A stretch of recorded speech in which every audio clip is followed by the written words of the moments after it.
आज खानाकुल विधानसभार विभिन्न स्थाने विशेष করে জগৎপুর অঞ্চলে আমরা রিলিফ নিয়ে গেছি। সেখানে নৌকায় করে আমরা বিভিন্ন গ্রাম পরিদর্শন করেছি, সেই সঙ্গে টোটোই করেও বিভিন্ন এলাকায় গিয়েছি। কারণ এখনও পর্যন্ত জগৎপুরের অনেক অংশ ডুবেছে, আবার অনেক অংশ কিন্তু জেগে রয়েছে। একটা অংশ থেকে আরেকটা অংশ যেতে গেলে পুরোপুরি নৌকায় করে যাওয়া যাচ্ছে না, সেই জন্য বিভিন্ন সময় আমাদেরকে টোটোর গাড়ি নিতে হচ্ছে।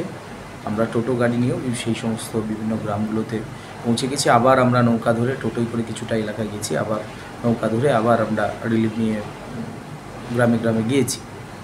বিষয় হচ্ছে, আজকে আমি দেখলাম তৃণমূল কংগ্রেসের কিছু নেতা ব্লকে এসেছিলেন।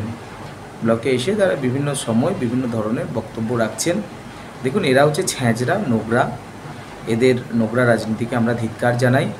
এতদিন পর্যন্ত তৃণমূল কংগ্রেসের যে পঞ্চায়েত সমিতি ছিল, সেই পঞ্চায়েত সমিতিগুলো কোনো সময় মানুষকে তার পরিষেবা দিত না। সেই জন্য মানুষ আজকে এদেরকে পরিবর্তন করেছে। আপনারা দেখেছেন 2021 সালেও যেরকম মানুষ এদেরকে পরিত্যাগ করেছে, 2023 সালেও পঞ্চায়েত নির্বাচনে এদেরকে তাড়িয়ে দিয়েছে। একই রকমভাবে 2024 সালেও লোকসভা নির্বাচনে এদেরকে কিন্তু খানাকুলের মাটি থেকে মুছে দিয়েছে। তবু স্থানীয় কিছু তৃণমূল কংগ্রেসের নেতা তারা বারবার আমাদের বদনাম করার চেষ্টা করছে, বারবার আমাদের কাজে বাধা দেওয়ার চেষ্টা করছে। আমরা কখনোই থেমে থাকার জন্য লড়াই করতে নামিনি। আমরা এলাকার নাগরিকের জন্য লড়াই করব। আর যতক্ষণ না খানাকুলের মানুষকে একটা ভালো জায়গায় নিয়ে আসতে পারছি, ততক্ষণ পর্যন্ত আমাদের বিরাম নেওয়ার কোনো অবকাশ নেই। হ্যাঁ,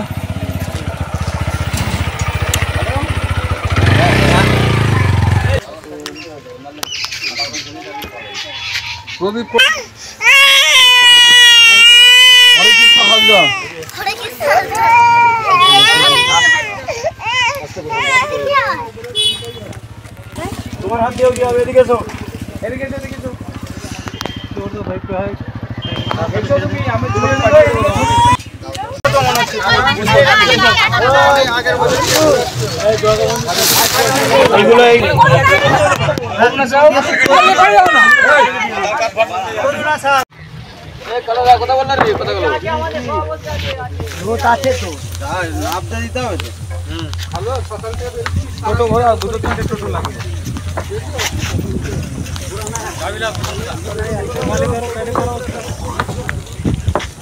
গাড়ি এগুলো নিয়ে নি, ওটা ঘুরিয়ে নেবো তো, এখন ফেলে নেবো তো।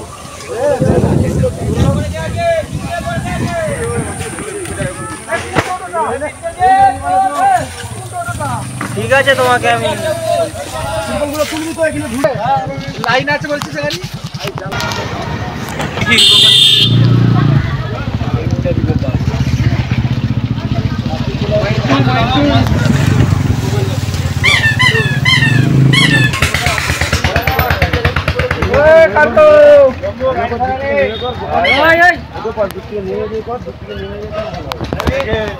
কি বলছিলাম?